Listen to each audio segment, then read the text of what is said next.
ಲೋಕಸಭೆ ಚುನಾವಣೆ ಸಂಬಂಧಪಟ್ಟಂತೆ ಮೈಸೂರು ಲೋಕಸಭೆ ಕ್ಷೇತ್ರದಿಂದ ವಿಜೇಂದ್ರ ಅವ್ರನ್ನ ಕಣಕ್ಕಿಳಿಸ್ತೀರಿ ಅನ್ನುವಂಥದ್ದು ಚರ್ಚೆ ನಡೀತಾ ಇದೆ.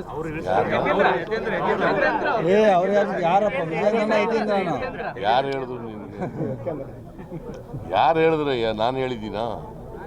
ಯತೀಂದ್ರ ಹೇಳಿದಾನ? ಪ್ರತಾಪ್ ಸಿಂಹ ಅವರು ಇವತ್ತೊಂದು ಸ್ಟೇಟ್ಮೆಂಟ್ ಕೊಟ್ಟಿದ್ದಾರೆ ಸರ್. ಮೈಸೂರಲ್ಲಿ ಏನಿದೆ ನಿಮ್ಮ ಮಗನನ್ನು ಕಣಕ್ಕಿಳಿಸಿದ್ರೆ ಅಲ್ಲಿ ಮುಖ್ಯಮಂತ್ರಿ ಸನ್ ಆಫ್ ಪತ್ರಕರ್ತರ ಅನ್ನೋ ಫೈಟ್ ನೀಡುತ್ತೆ, ಹಾಗಾಗಿ ಓಪನ್ ಚಾಲೆಂಜ್ ಕೊಟ್ಟಿದ್ದಾರೆ, ಸ್ವಾಗತ ಮಾಡ್ತೀವಿ ಅಂತ ಹೇಳಿದ್ದಾರೆ ಸರ್. ಏನು ಓಪನ್ ಚಾಲೆಂಜ್? ನಿಮ್ಮ ಮಗನ ಕಣಕ್ಕಿಳಿಸಿದ್ರೆ ನಾವು ಫೈಟ್ ಮಾಡ್ತೀನಿ ಅಂತ ಹೇಳಿದ್ದಾರೆ.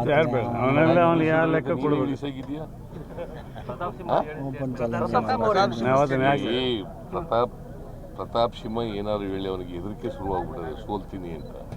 ಅದರಿಂದ ಏನೇನೋ ಚಡ್ಪಡಿಸ್ತಾ ಇದ್ದಾರೆ. ನಾವು ಯತೀಂದ್ರ ನಿಲ್ಲಿಸ್ತೀವಿ ಅಂತಾಗ್ಲಿ, ನಾನಾಗ್ಲಿ ಯತೀಂದ್ರ ಆಗ್ಲಿ ಹೇಳಿಲ್ಲ ಅಲ್ವಾ? ಹೇಳಿದೀವ? ಸುಮ್ಮನೆ ಊಹಾಪೋಹಗಳಿವು ಅಷ್ಟೇ. ಯತೀಂದ್ರ ನಿಂತ್ಕೋತೀನಿ ಅಂತಲೂ ಹೇಳಿಲ್ಲ, ನಾನು ಯತೀಂದ್ರನವ್ರನ್ನ ನಿಲ್ಲಿಸ್ತೀನಿ ಅಂತಲೂ ಕೂಡ ಹೇಳಿಲ್ಲ, ಪಾರ್ಟಿನೂ ಹೇಳಿಲ್ಲ. ಅಲ್ಲಿ ನಾವು ಇನ್ನೂ ಕೂಡ ಈಗ ಬೈತಿ ಸುರೇಶ್ ನಮ್ಮ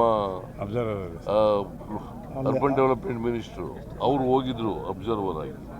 ಅವ್ರು ಇನ್ನೂ ವರದಿ ಕೊಟ್ಟಿದ್ದಾರೆ. ಆ ವರದಿ ಆಧಾರದ ಮೇಲೆ ನಾವು ಟೇಕ್ ಎ ಡಿಸಿಷನ್.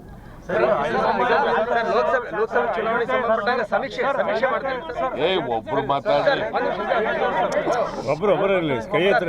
ಲೋಕಸಭೆ ಚುನಾವಣೆ ಸಂಬಂಧಪಟ್ಟಾಗ ಸಮೀಕ್ಷೆ ಆಧರಿಸಿ ಕ್ಯಾಂಡಿಡೇಟ್ ಕೊಡ್ತಾರೆ ಸರ್, ಅಂದ್ರೆ ಯಾರು ಅಭ್ಯರ್ಥಿ ನಿರ್ಧಾರ? ಅಲ್ಲಿ ಕ್ಷೇತ್ರದವರು ಇದಾರಲ್ಲ, MLAಗಳು, XMLAಗಳು, MP ಗಳು, ಕ್ಯಾಂಡಿಡೇಟ್ ಆಗಿದ್ದವರು, ಆಮೇಲೆ ಬ್ಲ್ಯಾಕ್ ಕಮಿಟಿ ಅಧ್ಯಕ್ಷರುಗಳು, ಜಿಲ್ಲಾ ಅಧ್ಯಕ್ಷರುಗಳು, ಇಂಪಾರ್ಟೆಂಟು ಕಾರ್ಯಕರ್ತರುಗಳು, ಲೀಡರ್ಗಳು, ಅವ್ರದ್ದೆಲ್ಲ ಅಭಿಪ್ರಾಯ ಮಾಡಿ ಅವ್ರು ಹೇಳೋದವ್ರಿಗೆ ಕೊಡ್ತೀವಿ. ಸರ್, ಸಿದ್ದರಾಮಯ್ಯನವರು ಇಷ್ಟು ದಿನ ಅಯೋಧ್ಯೆಗೆ ಹೋಗಲ್ಲ ಅಂತ ಹೇಳಿ ಹೇಳ್ತಾ ಇದ್ರು, ಬಟ್ ವ್ಯಾಪಕ ವಿರೋಧ ವ್ಯಕ್ತ ಆಯ್ತು. ಹಾಗಾಗಿ 22ರ ನಂತರ ಅಯೋಧ್ಯೆಗೆ ಹೋಗ್ತಾ ಇದ್ದಾರೆ ಅಂತ ಹೇಳಿದ್ರು. ಯಾರು ಹೇಳಿದ್ರು ಚುನಾವಣೆ ಹಿನ್ನೆಲೆ ನಾವು ಹೋಗಲ್ಲ ಅಂತ? ಯಾರು ಹೇಳಿದವರು? ಎಲ್ಲಿ ಹೇಳಿದ್ದೀನಿ ನಾನು? ಅಲ್ಲಪ್ಪ, ನೀನ್ BJP ಅವ್ರು ಹೇಳ್ದದ್ ನೀ ಹೇಳ್ಕೊಬರಕ್ಕೆ ನೀನೇ ಆಗ್ಬೇಕಾ? BJP ಅವರು ಅವ್ರು ರಾಜಕೀಯ ಮಾಡ್ತಾ ಇದ್ದಾರೆ.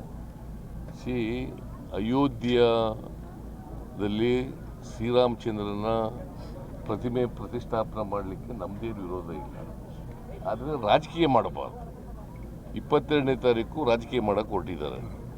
ರಾಜಕೀಯವಾಗಿ ಆ ಸಭೆನ, ಆ ಉದ್ಘಾಟನಾ ಸಭೆನ ಬಳಸ್ಕೊಳ್ಳಲಿಕ್ಕೆ ಮಾಡಿದ್ದಾರೆ. ಅದನ್ನು ವಿರೋಧ ಮಾಡ್ತೀವೋ ಹೊರತು ನಾವು ಶ್ರೀರಾಮಚಂದ್ರನಾಗಲಿ ಶ್ರೀರಾಮ ಮಂದಿರ ಆಗಲಿ ಯಾವುದನ್ನು ವಿರೋಧ ಮಾಡಿಲ್ಲ.